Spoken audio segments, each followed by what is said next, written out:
Assalamualaikum warahmatullahi wabarakatuh. Di sini saya akan menjelaskan tentang analisis isu sosial dan etika dalam sistem informasi di Indonesia. Saya mengangkat kasus kebocoran data Kartu Indonesia Pintar atau KIP tahun 2024. Sebelumnya, perkenalkan nama saya Ulia Molda Faiz dengan NIM 202412152 dari kelas akuntansi 2A.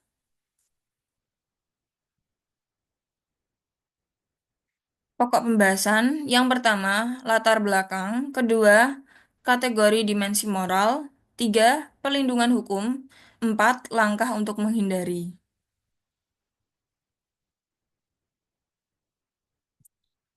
Yang pertama, latar belakang. Terjadinya peretasan pada Sistem Pusat Data Nasional sementara PDNS tahun 2024. Peristiwa ini terjadi pada pertengahan tahun 2024, ketika sistem PDNS yang dikelola oleh pemerintah Indonesia mengalami serangan siber. Sistem ini menyimpan berbagai data penting, termasuk data mahasiswa penerima program bantuan Kartu Indonesia Pintar Kuliah atau KIPK. Serangan tersebut berdampak pada lumpuhnya layanan dan tidak dapat diaksesnya berbagai dokumen penting milik mahasiswa. Kejadian ini menjadi sorotan nasional karena menunjukkan lemahnya sistem keamanan siber milik negara. Akibat dari peretasan ini, berbagai data pribadi yang sangat sensitif dilaporkan hilang atau bocor. Data ini mencakup informasi penting seperti nama lengkap mahasiswa, NIK, alamat pribadi, asal sekolah atau universitas, dan status bantuan. Kehilangan data semacam ini sangat beresiko karena dapat dimanfaatkan untuk tindakan kriminal seperti penipuan identitas atau penyalahgunaan data oleh pihak tidak bertanggung jawab. Ada sekitar 800.000 calon mahasiswa yang mendaftar program KIPK menjadi korban karena dokumen pendaftaran mereka hilang dari sistem. Selain itu, lebih dari 16.000 mahasiswa aktif penerima KIPK terdampak karena proses pencairan bantuan dana pendidikan mereka tertunda. Ini menyebabkan keresahan besar di kalangan mahasiswa, terutama mereka yang menggantungkan biaya pendidikan pada bantuan ini. Lalu ada pemerintah yang terpaksa meminta mahasiswa untuk mengunggah ulang dokumen pendaftaran. Hal tersebut menimbulkan ketidaknyamanan dan potensi kerugian administratif bagi peserta.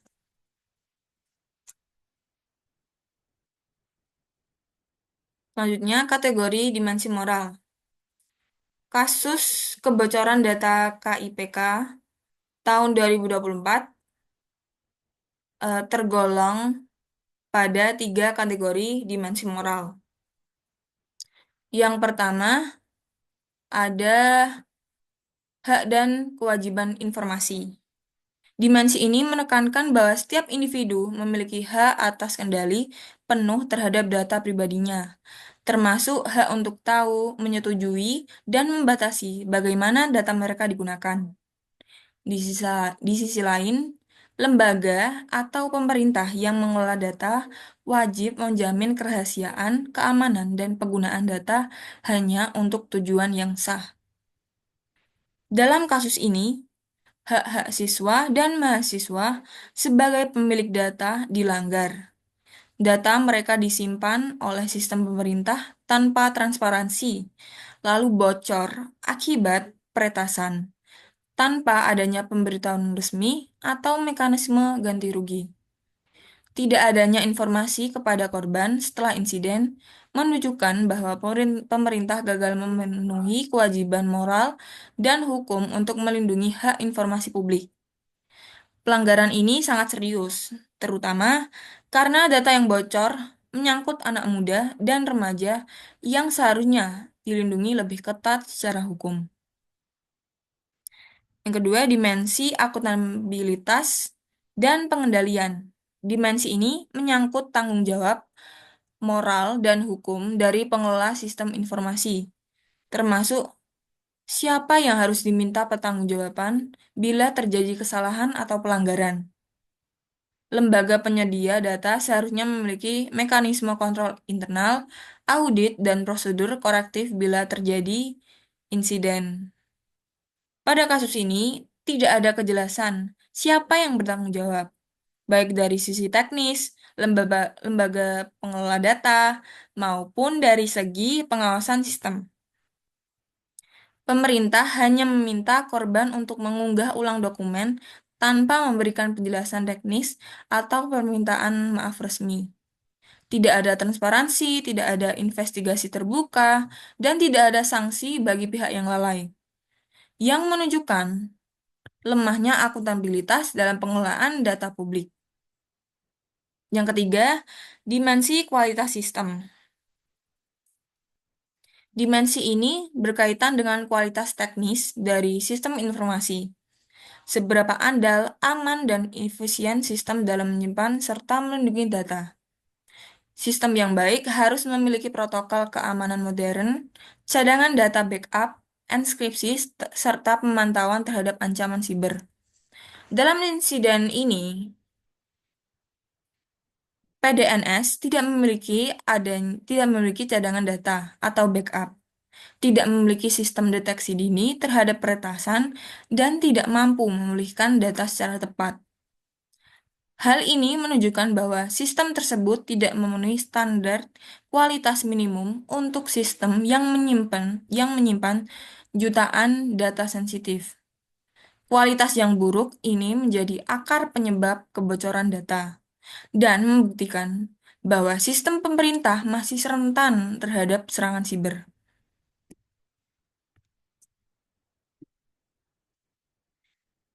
Selanjutnya, pelindungan hukum.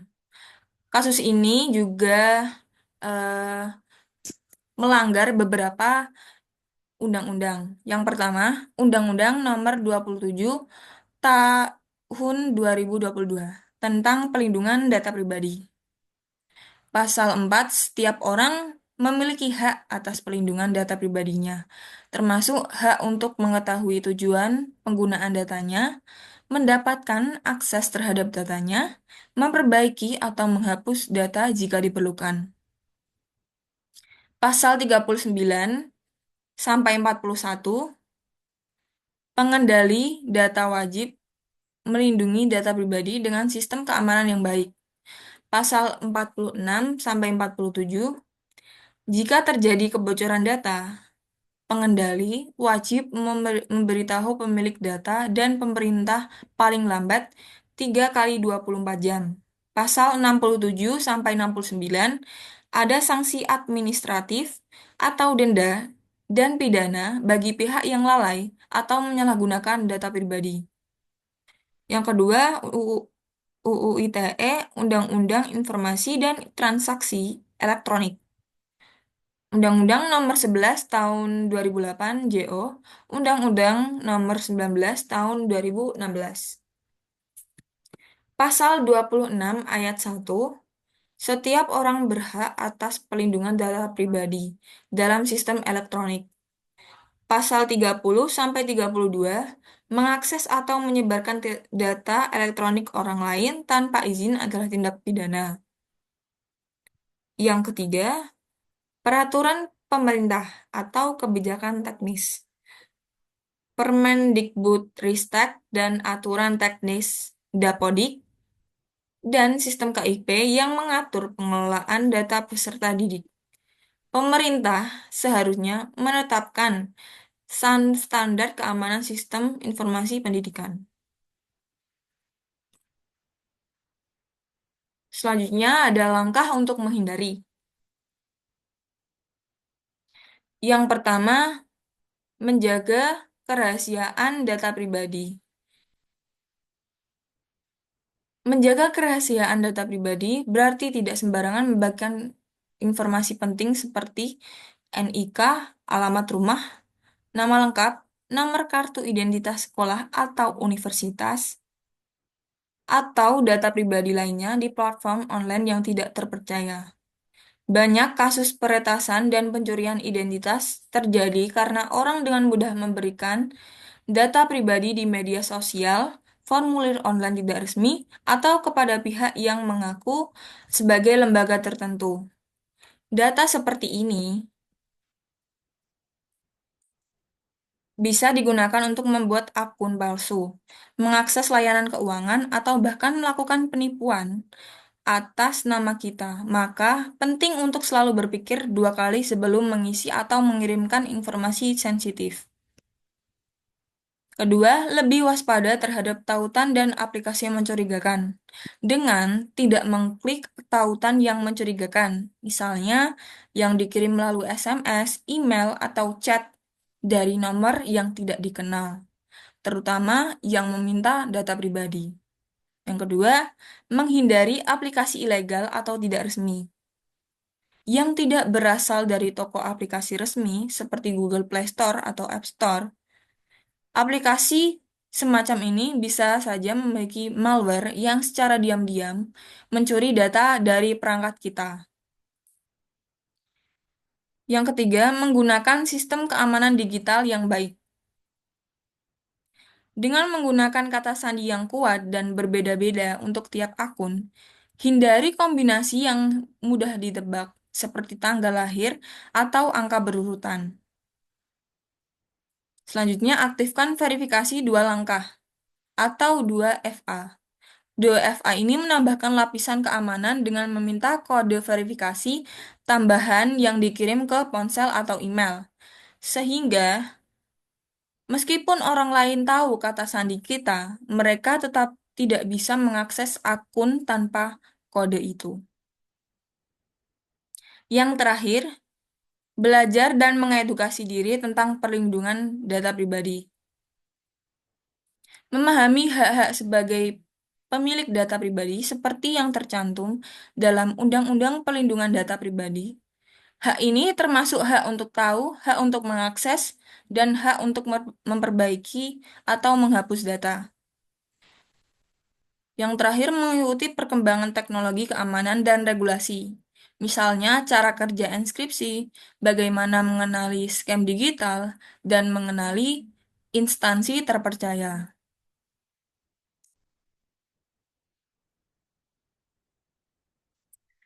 Nah, ini yang terakhir ada em, langkah yang dapat dihindari dari sudut pandang Kemendikbudristek sebagai lembaga pengelola data KIP, yaitu melakukan proteksi dan manajemen data pribadi peserta KIP dengan ketat.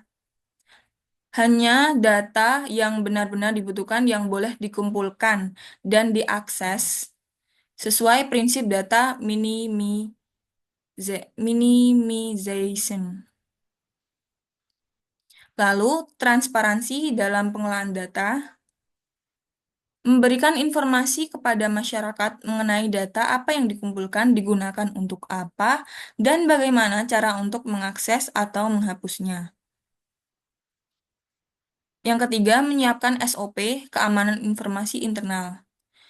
Setiap pegawai harus mengikuti protokol keamanan, termasuk pelatihan berkala tentang etika dan keamanan informasi. Yang keempat, kolaborasi dengan BSSN dan Kominfo dalam penerapan kebijakan teknis keamanan, perlindungan data, serta mitigasi insiden yang lebih komprehensif.